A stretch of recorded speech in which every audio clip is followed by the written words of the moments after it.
Cyber crime police station అధికారులు, దర్యాప్తు అధికారులు, డీసీపీ పుష్ప, ఏసీపీ రవీందర్ రెడ్డి గారు, ఇన్స్పెక్టర్ మన్మోహన్, ఎస్ఐ శ్రీనివాస్ మరియు వారి బృందం ఒక వ్యాపార లావాదేవీలకు సంబంధించి ఒక యజమాని మరియు వారికి సంబంధించిన గుమాస్తా ఇద్దరి మధ్యలో జరిగిన సంభాషణ, దాన్ని ఆసరాగా చేసుకొని సైబర్ నేరస్తులు 1 కోటి రూపాయలు లావాదేవీలు జరపగలిగారు. అతను యజమానే చెప్పినాడని భ్రమించి ఆ గుమాస్తా, ఈ విక్టిమ్ యొక్క గుమాస్తా 1 కోటి రూపాయలు ట్రాన్స్ఫర్ చేశాడు. చేసిన తర్వాత వెరిఫై చేసుకుంటే అది కరెక్టు లావాదేవీ కాదు, ఇవ్వకుండా వేరే వాళ్ళకి వెళ్ళిపోయిందని తెలిసింది. వీళ్ళు లావాదేవీలు చేసేది కరూర్ వైశ్య బ్యాంక్ మరియు అక్కడ రిసీవ్ అయింది ఇండస్ ఇండ్ బ్యాంక్. వీళ్ళు చేరవలసిన వాళ్ళకి చేరకుండా ఇంకెవరికో చేరిపోయింది. అసలు చెప్పని సందేశాన్ని చెప్పినట్టుగా భ్రమించి అతను చేశాడు. ఇదంతా కూడా సైబర్ నేరస్తులు వల్ల పని చేస్తున్నవి.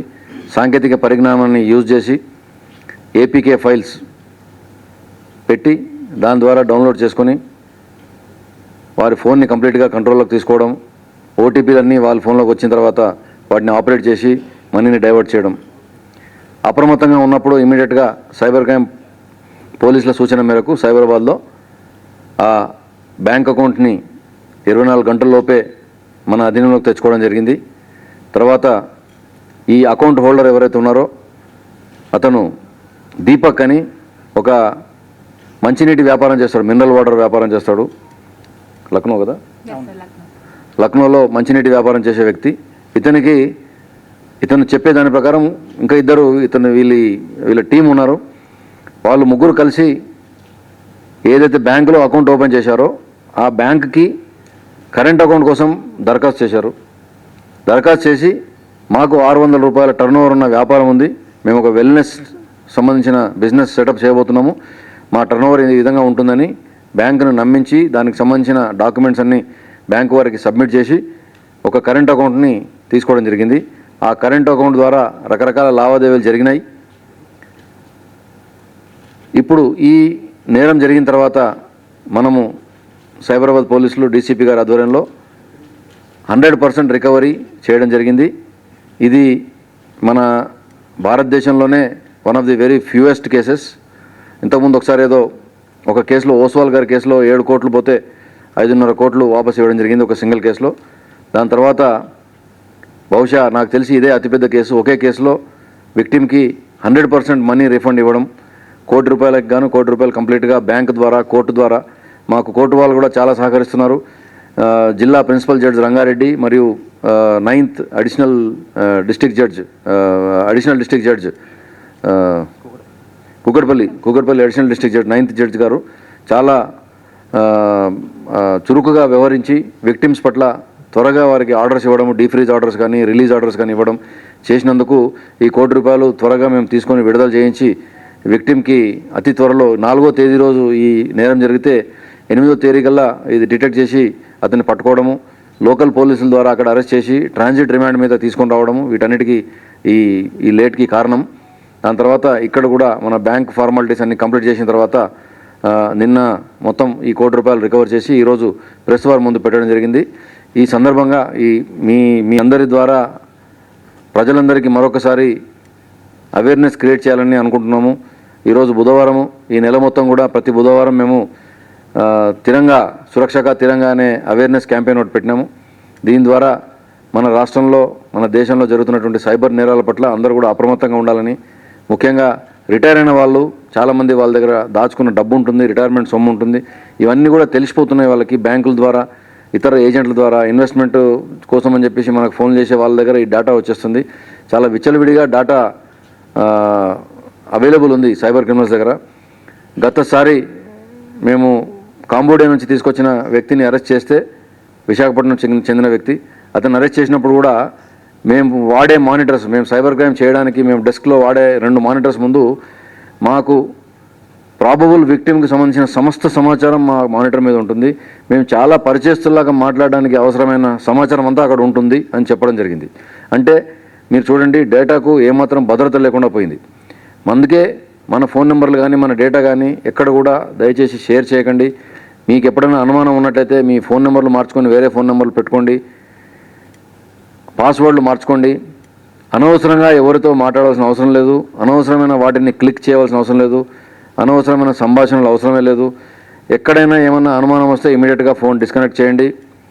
మీ వాళ్ళు మీ పిల్లలు ఫలానా డేంజర్లో ఉన్నారంటే మా పిల్లలు ఇక్కడే ఉన్నారు కావాలంటే మాట్లాడండి అని కూడా చెప్పవచ్చు. మీరు చెప్పగానే ఇమీడియట్గా ఏమవుతుందో మీకు తెలుసు, ఫోన్ కట్ చేస్తాడు వాడు. సో మనము ధైర్యంగా ఉండి మనకి ఇటువైపు అంత ఈజీగా పడిపోయే విక్టిమ్ కాదు అని అవతల వాడికి తెలిసే విధంగా మనం చేయగలిగితే మనకు నేరం జరగకుండా మనం అదురుకోవచ్చు. ఆ విషయాన్ని దయచేసి మీరు మీ మాధ్యమాల ద్వారా ప్రజలందరికీ తెలియజేయండి. చాలామంది ప్రజలు ఇంకా ఎంత అవేర్నెస్ క్రియేట్ చేసినప్పటికీ కూడా ఇటువంటి నేరాలు జరుగుతూనే ఉన్నాయి. నిన్నటికి నిన్న ఎంత 160 ఒక ట్రేడింగ్ ఫ్రాడ్లో 1,60,00,000 రూపాయలు ఒక లేడీ కోల్పోయింది.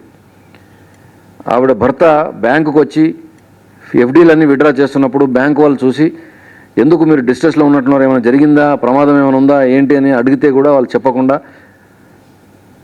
డబ్బు తీసుకొని వెళ్ళారు. డబ్బు తీసుకొని ట్రాన్స్ఫర్ చేయడం జరిగింది, 1,20,00,000 రూపాయలు.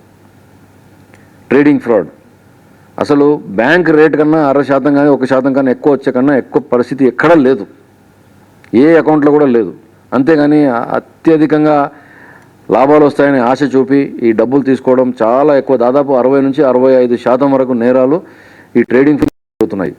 ఎక్కువ రిటర్న్స్ నమ్మపెట్టి మోసం చేస్తున్నారు చాలామంది. తెలిసిన వాళ్ళు తెలియని వాళ్ళు రెండు చోట్ల కూడా జరుగుతుంది. తెలిసిన వాళ్ళేమో ఓపెన్గా, తెలియని వాళ్ళందరూ కూడా సైబర్ క్రైమ్ ద్వారా జరుగుతున్నాయి. ఈ ట్రేడింగ్ ఫ్రాడ్స్ దాదాపు 60-65% వరకు పోయిన డబ్బులో 100 కోట్లు పోయినాయి అనుకుంటే 65 కోట్లు కేవలం ట్రేడింగ్ ఫ్రాడ్ ద్వారానే పోతున్నాయి. దాని తర్వాత జాబ్ ఫ్రాడ్స్. జాబులు ఇస్తామని చెప్పేసి చిన్న చిన్న ఆఫీసులు ఇక్కడ రెంట్కి తీసుకొని, వర్క్ స్పేసెస్ రెంట్ తీసుకొని ఇంటర్వ్యూలు కండక్ట్ చేసి చాలా పెద్ద ఆఫీస్ అన్నట్లు పోజు కొట్టి మన గచ్చిబౌలిలో కూడా మేము ఒకరిని అరెస్ట్ చేయడం జరిగింది. హాలిడే అని చెప్పి కార్లు కొనుక్కున్న వాళ్ళని వాళ్ళ డేటా కార్ షోరూమ్స్ తీసుకొని వాళ్ళకు ర్యాండమ్గా ఫోన్ చేసి మీకు లాటరీ వచ్చింది, మేము ఈ ఊరికి పంపిస్తాము ఆ ఊరికి పంపిస్తాము హాలిడే ఉంది మీకు అని చెప్పి వాళ్ళని ప్రలోభ పెట్టి వాళ్ళని తీసుకొని వాళ్ళతో డబ్బు మోసం చేసిన కేసులో మన గచ్చిబౌలిలో హాలిడే ఇన్ హోటల్లో దాదాపు 15 మందిని అరెస్ట్ చేయడం జరిగింది. వాళ్ళు ఢిల్లీకి సంబంధించిన కంపెనీ అని వేషం వేసి ఒక ఇంటర్వ్యూ లాంటిది ఒక పెద్ద హడావిడి క్రియేట్ చేసి చేస్తున్నారు. దానికి పెద్ద ఖర్చేం కాదు, వాళ్ళు మోసం చేసే డబ్బులో దాదాపు 1% కూడా కాదు ఇటువంటి అన్ని ఖర్చులు. అవన్నీ చూసి కూడా దయచేసి యువత మోసపోవద్దని చెప్పేసి మేము కోరుతున్నాం. ఈ ఎక్కడ విక్టిమ్, సో ఈరోజు ఈరోజు మీ సమక్షంలో విక్టిమ్కి వారికి సంబంధించింది కోర్టు ద్వారా రిలీజ్ అయినటువంటి డబ్బు వారి చేతికి అందజేస్తున్నాం.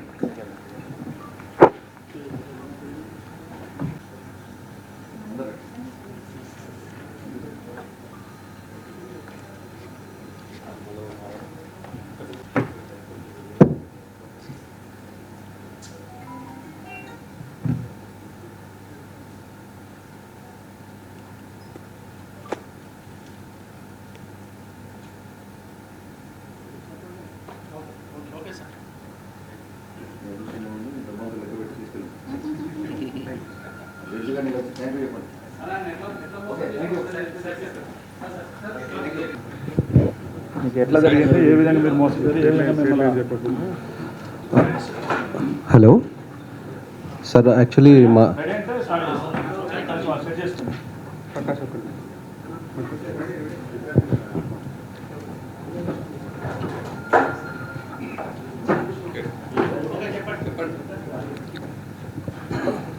మాది ఒక సారీ కంపెనీ ఉంది. దాంట్లో నుంచి మా అకౌంటెంట్కు మా ఎండి గారు మెసేజ్ పంపించినట్టు ఒక మెసేజ్ వచ్చి అర్జెంటుగా ట్రాన్స్ఫర్ చేయమని చెప్పి అకౌంట్ నెంబర్ పంపించారు. సో దానికి వాళ్ళు మా అకౌంటెంట్ కొంచెం కన్ఫ్యూజ్ అయిపోయి ఆ డబ్బులు పంపించారు. మేము అది మాకు మెసేజ్ రాగానే తెలియగానే ఇమీడియట్ సైబర్ క్రైమ్ మేము అప్రోచ్ అయ్యాము. కేసు పెట్టగానే మాకు సార్ వాళ్ళంతా సపోర్ట్ చేసి మా డబ్బు రికవర్ చేసి చేయించారు. ఏపీకే ఫైల్ ఏదో మా అకౌంటెంట్కి పంపించిండు, తెలియక తను అది క్లిక్ చేశాడు. క్లిక్ చేయగానే తన ఫోను వాళ్ళ కంట్రోల్లోకి వెళ్ళిపోయింది. సో మేము పంపినట్టు మెసేజెస్ వస్తున్నాయి ఆయనకి. యాక్చువల్లీ మాకేం సంబంధం అంటే మాకు కనెక్షన్ లేదు, కానీ తనకి మాత్రం మేము పంపిస్తున్నట్టు వచ్చినాయి మెసేజెస్. దానివల్ల మోసం జరిగింది. Sorry business.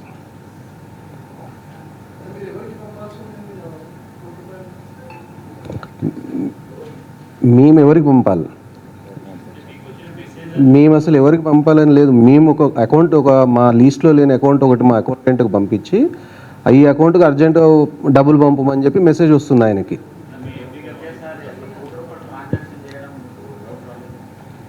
మా అకౌంటెంట్కు రావాలి మామూలుగా, కానీ బాసే పంపించింది కాబట్టి ఆయన కన్ఫ్యూజ్ అయిపోయి ఇంకా ఆయనకి ఏం అర్థం కాలేదు, టెన్షన్లో పంపించేశాడు. మా అకౌంట్లో జరుగుతాయి అంటే అకౌంటెంట్కి వీళ్ళకి ఇది ఇవ్వు వాళ్ళకి అది ఇవ్వని చెప్తుంటాం కదా, ఆ చెప్పేదా ప్రాసెస్లో జరిగింది అది. ఉన్నారు ఆఫీస్లో ఉన్నారు, సార్ వాళ్ళ దగ్గరికి తీసుకొచ్చాం వాళ్ళని. అవును, గోల్డెన్ అవర్స్లోనే మాది జరిగిందండి.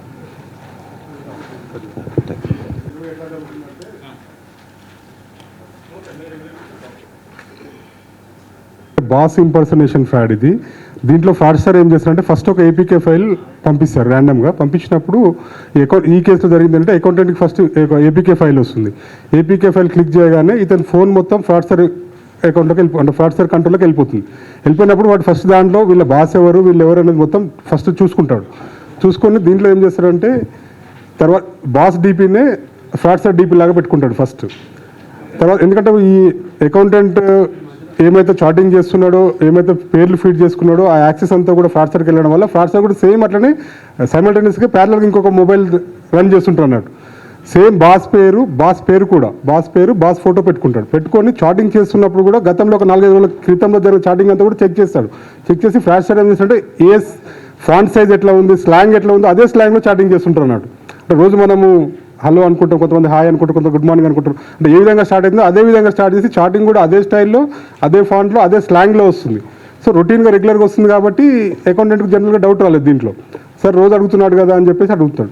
సో ఇట్లా నాకు ఇలా అర్జెంట్గా 1 crore మనము ట్రాన్స్ఫర్ చేయాలి, ఇమీడియట్ ట్రాన్స్ఫర్ దట్ అమౌంట్ అని చెప్పి అంటే ఇతను ఎక్కడి నుంచి ఏ అకౌంట్ ట్రాన్స్ఫర్ చేయాలి సార్ అంటే వెంటనే ఒకటి ఫ్రాడ్స్టర్ అకౌంటే ఇస్తాడు. ఇవన్నీ ఇమీడియట్గా ఇతను 1 crore అకౌంటెంట్ 1 crore ట్రాన్స్ఫర్ చేస్తాడు. చేసిన తర్వాత అప్పుడు మెసేజ్ ఎవరికి వెళ్తుంది? ఓనర్కి వెళ్తుంది, అంటే బాస్కి వెళ్తుంది. బాస్కి వెళ్ళినప్పుడు బాస్ వెంటనే అకౌంటెంట్ కాల్ చేసి నువ్వు 1 crore ఎవరికి ట్రాన్స్ఫర్ చేసావని అడుగుతాడు.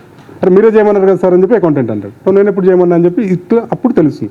దీంట్లో ఇమీడియట్గా జరిగింది ఏంటంటే మనకు ఇమీడియట్గా వాళ్ళు 1 hour లోపే అంటే గోల్డెన్ అవర్లోనే మనకు కంప్లైంట్ చేయడం జరిగింది. ఇమీడియట్గా కంప్లైంట్ చేయడం వల్ల 1930కి మాకు కంప్లైంట్ చేయడం వల్ల ఇమీడియట్గా మనము ఆ అకౌంట్ని క్లోజ్ చేస్తున్నాం, వెంటనే ఫ్రీజ్ చేసేస్తున్నాం. సో ఆ అకౌంట్లో ఆల్రెడీ ఇంకా ఇప్పుడు ఇతని మీద ఇంకో కేసు, ఆ అకౌంట్లో మ్యూల్ అకౌంట్ అది ఆల్రెడీ మహారాష్ట్ర కూడా ఇంకో కేసు ఉందని. సో దీని జనరల్ ఇట్లాంటప్పుడు ఏంటంటే ఎక్కువ అమౌంట్ ట్రాన్స్ఫర్ చేస్తున్నప్పుడు డైరెక్ట్ ఓన్లీ చాటింగ్ మీదనే పోకుండా, అంటే పోలీస్ సైడ్ సజెషన్ ఏంటంటే ఇమీడియట్గా చాటింగ్ మీదనే పోకుండా బల్క్ అమౌంట్ ట్రాన్స్ఫర్ చేస్తున్నప్పుడు కనీసం వీడియో కాల్ చేయడమా, లేదంటే వాళ్ళిద్దరి మధ్య కోడింగ్ సిస్టమ్ పెట్టుకోవాలా.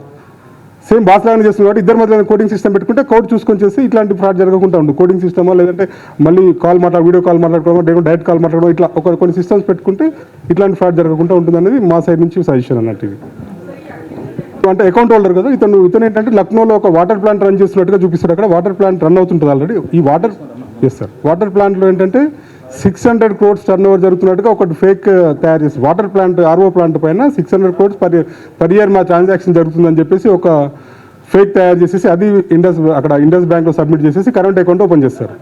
సో మనం అకౌంట్ డీటెయిల్స్ అకౌంట్ పర్టికులర్ తీసుకొని లక్నోకి వెళ్ళి ఇమీడియట్గా మనం లక్నోలో తీసుకెళ్ళి అతను అరెస్ట్ చేయడం జరిగింది. Thank you. అది ఒకటి నడుస్తుంటుంది, వాటర్ ప్లాంట్ రన్ అవుతుంటుంది.